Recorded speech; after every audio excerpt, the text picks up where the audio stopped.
Aujourd'hui, je vous emmène à Disneyland Paris.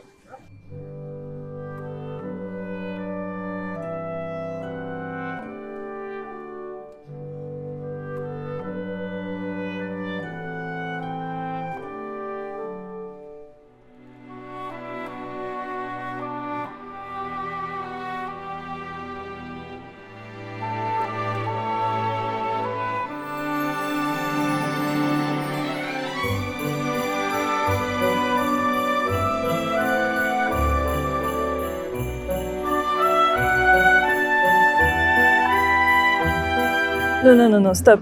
Moi, je veux pas vous parler de Disney, je veux vous parler de fantômes. Ça vous étonne qu'il y ait des fantômes à Disneyland Paris? Et pourtant, je vous le dis souvent, un lieu hanté n'est pas forcément un château ou un lieu abandonné. Potentiellement, tout lieu peut être hanté. Les hôpitaux, les écoles, Disneyland Paris. Disneyland Paris, il faut savoir qu'il se produit aussi des drames. Sans compter qu'avant son ouverture en 1992, les terres de Disneyland Paris ont vécu plusieurs époques. Donc il est possible qu'il y ait une mémoire tellurique. Et d'ailleurs, sachez que des histoires de fantômes sont ressenties dans les parcs du monde entier. Mais pour l'instant, laissez-moi vous raconter les histoires des fantômes de Disneyland Paris vécues par les cast members.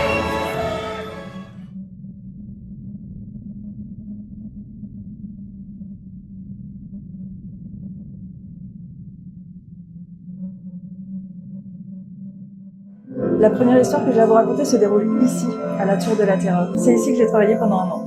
Et c'est ici que j'ai vécu une de mes plus grosses expériences paranormales. Ce qu'il faut savoir, c'est qu'ici, tous les matins, avant d'ouvrir l'attraction, nous avons 1 heure de préparation pour tout vérifier. Ça inclut donc de vérifier tout ce qui va être technique à tous les étages, mais aussi de tester l'attraction. Pour tester l'attraction, il faut absolument 2 cast members. Un cast member qui envoie l'ascenseur et un cast member qui va vraiment tester l'attraction, qui est assis dans l'ascenseur. Ce matin-là, j'avais pas vraiment envie, moi, de tester l'attraction et de faire l'attraction de bon matin comme ça, donc j'ai envoyé mon collègue. J'envoie l'ascenseur, tout se déroule absolument nickel. L'ascenseur revient, mon collègue sort, il est blanc comme un linge. Je lui demande ce qui s'est passé. Je le vois un peu trembler, il hésite vraiment à me dire ce qui s'est passé, il s'assoit. Il me dit, il faut que je te raconte ce qui s'est passé, c'était complètement fou. Si vous avez déjà fait l'attraction de la Tour de la Terreur, vous savez qu'à un moment, ça monte dans les étages, on se retrouve face à un miroir où on voit les ombres thermiques. On fait des signes, tout ça. D'un coup, il y a un éclair et tout disparaît. Au moment où mon collègue arrive au niveau du miroir, non seulement il voit son ombre thermique, lui, il était tout devant. Mais tout au fond, il voit une autre ombre, comme s'il y avait une deuxième personne. Évidemment, à ce moment-là, il se retourne, il n'y a personne. Donc là, il est pris d'une panique entière, surtout qu'à ce moment-là, l'ascenseur repart directement et lâche. Et ensuite, c'est l'attraction, c'est les descentes et les montées. Il a flippé tout le long parce qu'il avait vu cette deuxième ombre. Il aurait dû avoir que la sienne. Et il y avait bien l'ombre thermique de quelqu'un qu'il n'arrivait pas à voir. Et ça a duré tout le long de l'attraction. Il était hyper inquiet. En effet, arrivé à ma hauteur, il y avait absolument que lui dans l'ascenseur. Et donc, on n'a toujours pas le fin mot de cette histoire. On sait juste qu'au moment où mon collègue a pris l'attraction, dans cet ascenseur, il y avait une autre personne avec lui que personne ne pouvait voir. Chose très intéressante, j'ai appris par la suite par d'autres cast members que ce phénomène s'était reproduit dans plusieurs ascenseurs. Alors, est-ce qu'il y a un fantôme à la Tour de la Terreur? Je ne sais pas.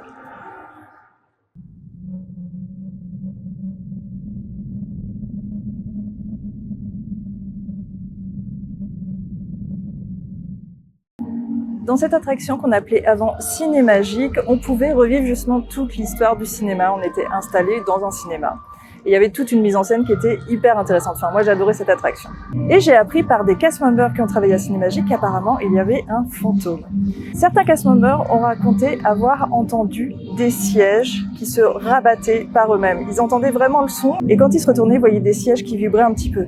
Mais il y avait absolument personne. Il faut savoir qu'entre 2 séances, il y a quelques minutes quand même où les cast members restent seuls dans la salle et ça se passait dans ces moments-là, en tout cas dans des moments où il y avait absolument pas de visiteurs. Ce phénomène s'est reproduit à plusieurs reprises et auprès de plusieurs cast members. Mais c'est pas tout. Certains cast members ont commencé à apercevoir des silhouettes. Mais c'était toujours la même silhouette, elle était toujours décrite de la même façon, pas une grande silhouette. Une silhouette qui ressemblait à une ombre, mais une silhouette plutôt petite, comme la silhouette d'un enfant. Ces phénomènes se sont vraiment multipliés au fur et à mesure des mois, voire des années. Et les cast members qui travaillaient à Cinémagique ont commencé à en parler entre eux. À un point que toute l'équipe a commencé à créer un groupe sur Facebook pour pouvoir parler des phénomènes. Mais ce n'est pas fini. Il faut savoir qu'un jour, le micro qui se trouve dans Cinémagique s'est enclenché alors qu'il n'y avait absolument personne. Pour activer le micro de Cinémagique, il faut actionner un bouton. Ce qui veut dire que ce qui s'est passé à ce moment-là n'aurait pas pu se passer sans l'action d'une personne, ou en tout cas de quelqu'un, d'une entité. Non seulement le micro s'est actionné, mais on a entendu une petite voix, presque inaudible, mais une petite voix qui ressemblait à celle d'un enfant. Avec tous ces phénomènes, les cast members ont fini par se dire qu'il y avait ici le fantôme d'un enfant.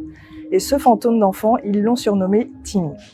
Donc à l'époque où Cinémagique existait encore, il y a eu ici la croyance qu'un fantôme qui s'appelait Timmy, qui était un enfant, était présent au sein de Cinémagique. Il n'avait pas l'air malheureux, il était plutôt là pour s'amuser avec les cast members, mais la croyance a vraiment été forte. Reste à savoir si aujourd'hui le fantôme de Timmy est toujours présent.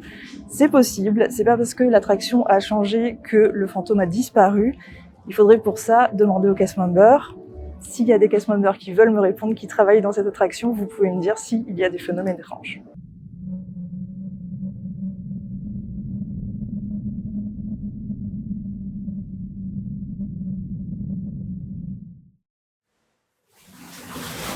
La prochaine histoire se déroule ici à Adventureland, très exactement dans les grottes d'Adventureland.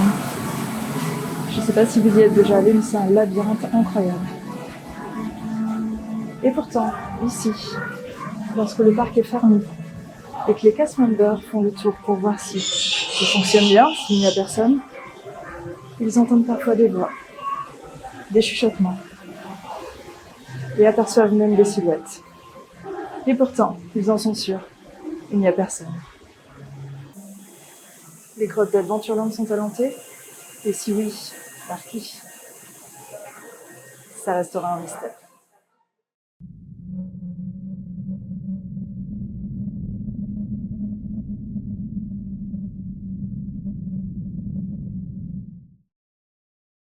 La dernière histoire se déroule également à Adventureland. Il faut savoir qu'il se passe quelque chose à la fermeture du parc. Les cast members doivent faire ce qu'on appelle une clearance. Une clearance, c'est quoi? C'est tout simplement s'assurer que le parc est en train de se vider. Donc, ce qui se passe, c'est que les cast members partent des extrémités du parc vers l'intérieur. Ils essayent de rapprocher les guests vers Main Street. Dans ce cas présent, un cast member était tout au fond d'Adventureland. À ce moment-là, alors qu'il était sur le point d'annoncer qu'Adventureland était clear, c'est-à-dire complètement vide, il aperçoit un enfant d'une dizaine d'années qui se dirige vers Indiana Jones. Il l'interpelle parce que clairement il n'avait rien à faire là, surtout seul, mais l'enfant marche très vite. Il le suit, l'interpelle. L'enfant ne réagit pas et continue à avancer. Le cast member presse le pas, il arrive à hauteur du colonel Atis, il est encore à une sacrée distance de l'enfant, il essaye de le rattraper, mais il n'y arrive pas, il le voit toujours malgré tout. Et là, l'enfant prend un virage à droite et il disparaît. Le cast member prend également le virage à droite, il le cherche absolument partout, il ne le retrouvera jamais, il va appeler bien évidemment du renfort. Aucun enfant, et aucun enfant n'aurait été déclaré perdu. Donc était-ce un fantôme d'enfant? On ne sait pas. J'espère que cette vidéo vous aura plu. Ce ne sont que quelques histoires du fantôme, je suis sûre qu'il y en a encore des dizaines et des dizaines. D'ailleurs, si vous êtes cast member et que vous avez vécu quelque chose d'étrange, n'hésitez pas à revenir vers moi. Peut-être que je referai une vidéo d'ailleurs. Je vous remercie, je vous dis à bientôt. On se retrouve très prochainement avec La France Santé. Bisous.